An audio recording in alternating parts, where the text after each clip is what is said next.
Assalamualaikum Sobat Football United. Ringan amatiran ala gue konferensi pers sebelum big match perempat final ya, FA Cup antara Manchester United menghadapi Liverpool.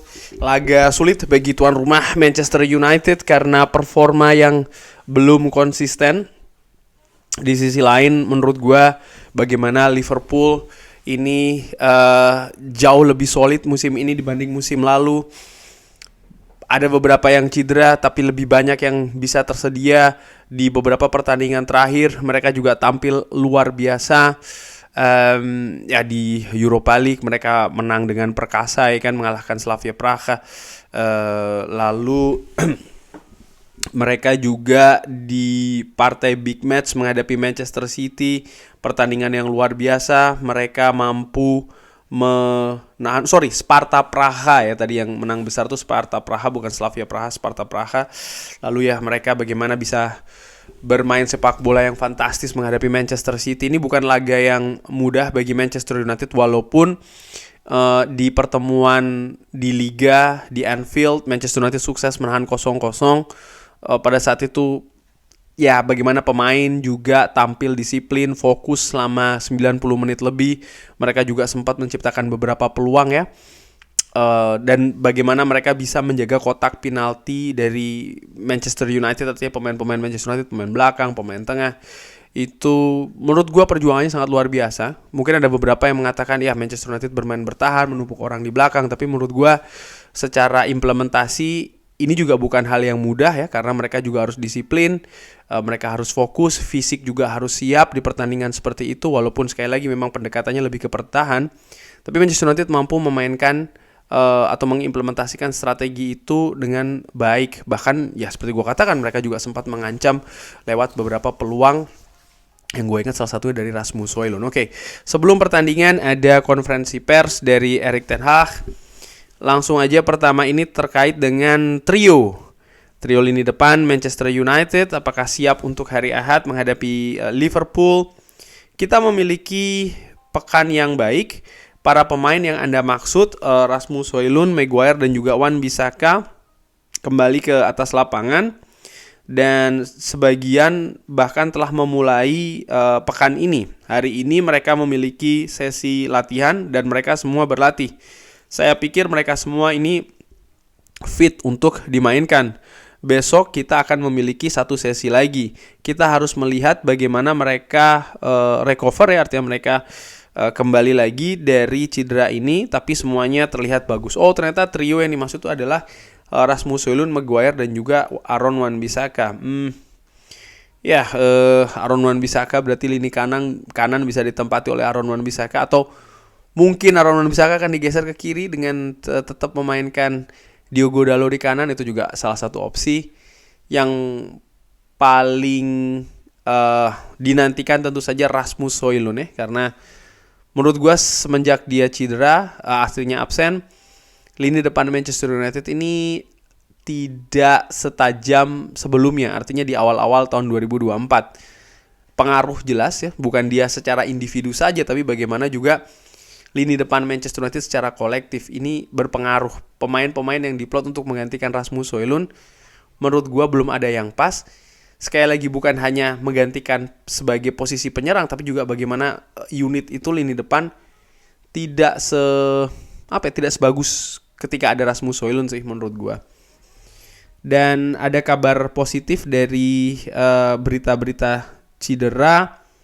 Tom Heaton kembali latihan dan ini juga sangat bagus. Mason Mount juga telah berlatih sepanjang pekan ini dengan kita. Dia juga memiliki beberapa sesi penuh dengan kita, jadi semuanya ini terlihat bagus. Wow. Oke. Erik ten Hag juga ditanyakan. Nah, ini menarik ya, bagaimana ada isu atau rumor antara PSG dengan Marcus Rashford. Erik ten Hag mengatakan, kita tidak menandatangani kontrak musim lalu ya, untuk 4 tahun dengan tujuan menjual dia sekarang. Oh, oke, ya benar juga sih ya. Ini juga sering sekali yang luput mungkin dari perhatian. Marcus Rashford telah diputuskan, memang kontraknya akan diperpanjang dan Itu terjadi musim lalu di mana ya dia bermain fantastis menurut gua. Ada banyak keraguan musim ini, tapi gua tidak ingin hanya melihat oke, musim ini saja. Gue juga melihat apa yang terjadi musim lalu. Lalu pertanyaannya adalah kenapa musim ini dia jeblok? Tentu saja ini juga merupakan tugas dari tim kepelatihan ya. Kalau seandainya memang ada yang mengatakan oke, Rashford itu jelek, Rashford itu dijual saja, bla bla bla karena memang musim ini jelek. Gua setuju tidak setuju. Tidak setujunya begini. Namanya pemain itu pasti ada dinamika naik turun. Memang ada di beberapa liga kompetisi ketika pemain itu jelek, wah langsung pecat.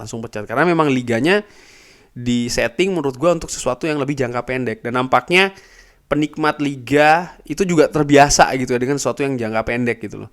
Sementara kalau sepak bola di Eropa setahu gue tidak demikian. Karena ada investasi ya kan, seperti kayak kontrak ini dimana sudah dikontrak 4 tahun ya kan, dengan nilai yang tinggi pula, lalu gaji juga tinggi. Jadi ketika pemain ada dinamika turun, ya bukan berarti terus langsung diselesaikan, tidak, tapi juga bagaimana dia bisa dikembalikan lagi ke performa terbaiknya. Namun tadi gue katakan iya dan tidak ya kan, tapi bagaimana dengan situasi kalau seandainya memang ada tawaran tinggi yang datang untuk Marcus Rashford. Menurut gue kalau seandainya ada tawaran 80, 90 atau bahkan 100, realistisnya dijual sih. Menurut gue ya, ini realistis subjektif ringan amatiran ala gue dilepas gitu loh. Karena ini bisa mendatangkan income bagus bagi situasi finansial Manchester United. Memang ada tantangan selanjutnya, yaitu adalah mencari penggantinya. Nah, mencari penggantinya sendiri gue harapkan ketika memang, nih sekali lagi berandai-andai ya, struktur manajemen Manchester United sudah komplit ya kan, tim rekrutmen Manchester United sudah komplit. Mereka sudah memiliki rencana yang lebih jelas terkait dengan rekrutmen, pembangunan skuad dan lain-lain. Jadi bisa lebih jelas juga nih, bisa lebih konkret, bisa lebih nyata siapa nanti yang akan diplot untuk katakanlah menggantikan Marcus Rashford di skuad Manchester United. Tapi ya sekali lagi itu masih andai-andai ya, dan ternyata Erik ten Hag merespon oke, dia kita perpanjang kontrak. Itu masuk akal juga sih jawaban seperti itu menurut gua. Karena klub harus melihat juga sesuatu yang lebih luas gitu ya. Bagaimana mungkin pemain yang baru saja diperpanjang kontrak lalu dijual lagi, ini kan berarti ada ada pengambilan langkah yang salah gitu ya. Dan ini bisa berakibat juga sesuatu yang tidak bagus sih, finansial ya kan. Gua nggak tahu pengaruhnya di dressing room juga seperti apa, tapi itu merupakan jawaban dari Erik ten Hag. Sekali lagi mungkin ada pendapat yang lain ya, nggak masalah, asal sampaikan secara sopan. Oke. Tentang pertandingan menghadapi Liverpool, beberapa pertandingan ini tentu saja lebih besar daripada pertandingan yang lain. Manchester United menghadapi Liverpool ini selalu merupakan pertandingan yang besar, khususnya di perempat final Piala FA. Kita sangat menantikannya. Ya, sepakat gue, dan sudah gue singgung juga di preview ya. Gue katakan memang menghadapi Liverpool, mau di apapun ajangnya, mau seperti apa keadaan klubnya, melihat bagaimana besarnya sejarah, besarnya raihan dari klub, bukan hanya 7 tahun ke belakang atau 10 tahun ke belakang ya enggak, tapi semenjak klub ini didirikan. Karena sejatinya ya inilah yang dilihat secara keseluruhan klub, bukan hanya 5-7 tahun belakangan saja, tapi bagaimana tahun-tahun sebelumnya, bagaimana sebelum ada perubahan investor, belum ada perubahan kepemilikan. Menurut gua itulah yang disebut dengan tradisi ya. Dan tradisi ini menurut gua antara Liverpool dan Manchester United ini memang yang terbesar di Inggris. Sehingga ketika mereka bertemu ini selalu merupakan partai besar, dan ditambah yang seperti gua singgung di preview, ini partai gugur perempat final Piala FA. Jadi siapapun yang menang nanti nilainya double. Menang dan menyingkirkan rivalnya. Ini sesuatu yang luar biasa menurut gue. Erik ten Hag menjawab terkait dengan apakah membutuhkan fans ya untuk bisa menaikkan volume atau semangat di atas lapangan. Ya mereka sangat ingin supaya kita ini memenangkan partai ini. Dan mereka akan lebih banyak daripada supporter atau fans dari Liverpool yang tentu saja akan berada di sudut away, supporter away ya. Jadi kita membutuhkan mereka untuk sangat keras ya, artinya suaranya terdengar sangat keras ya. Gua pernah berada di Anfield, di away supporter Manchester United. Pada saat itu memang Manchester United kalah telak ya, tapi bagaimana atmosfer di away stand itu luar biasa. Intimidasi tentu saja ada, dan rivalitas itu betul-betul terasa di sana. Bahkan dari sebelum kick off. Dan kali ini situasinya berbeda ya. Bagaimana Manchester United yang menjadi tuan rumah. Jadi gue yakin juga fans Manchester United yang hadir di sana, mereka selain ingin meraih kemenangan, mereka juga ingin melihat pertandingan yang enak dilihat ya. Artinya enak dilihat ini adalah bagaimana pemain Manchester United ini keluar karakternya, mereka tampil semangat, mereka rajin bergerak ya. Dan tentu saja mereka juga ingin untuk memberikan support langsung berupa suara ya kan, nyanyian mungkin dan lain-lain. Ini merupakan sesuatu yang luar biasa sih menurut gua. Life experience, pengalaman hidup betul. Mengenai Liverpool, mengenai mengalahkan Liverpool ya, apa yang dibutuhkan, Erik ten Hag mengatakan jika Anda ingin menang, tentu saja kita ingin menang ya, Anda harus menjadi bagus atau bermain bagus. Kita membutuhkan sisi terbaik kita untuk mengalahkan mereka ya. Jadi salah satu kekurangan Manchester United menurut gue selama 2 musim ini adalah bagaimana mereka ini belum bisa konsisten. Walaupun ada beberapa pertandingan mereka sebenarnya tampil bagus gitu ya di beberapa periode. Salah satu contohnya adalah ketika mereka seri 2-2 menghadapi Tottenham Hotspur, di mana sebenarnya Manchester United memiliki beberapa periode mereka tampil bagus, tapi ada periode-periode kecil di mana mereka ini tidak tampil bagus dan musuh atau lawan memanfaatkan periode sempit itu. Nah, ini yang harus diwaspadai ketika menghadapi tim seperti Liverpool, di mana mereka ini lebih konsisten dan kualitas mereka juga lebih bagus. Jadi ya gue sepakat dengan apa yang dikatakan Erik ten Hag, jangan ada jeda atau lubang-lubang inkonsistensi di permainan Manchester United di atas lapangan. Ketika mereka fokus, ketika mereka kerja keras, ya ini harus dilakukan sepanjang waktu di pertandingan tersebut. Mengenai Liverpool, Erik ten Hag mengatakan mereka sangat konsisten, mereka memainkan sepak bola yang bagus, mereka memiliki performa yang bagus dan juga mendapatkan hasil-hasil yang bagus. Apakah Manchester United atau Liverpool yang menjadi favorit di pertandingan ini? Erik ten Hag mengatakan ini merupakan suatu yang sulit. Saya tidak pernah berpikir tentang ini. Semua dimulai dari kosong. Kita siap dan saya tidak berpikir tentang lawan. Saya menghormati mereka seperti saya juga menghormati semua lawan. Kita tahu apa kekuatan mereka dan kita juga tahu apa kelemahan mereka.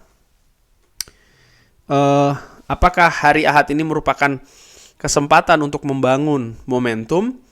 Di hari Ahad kita memiliki peluang bagus ya untuk mendapatkan momentum.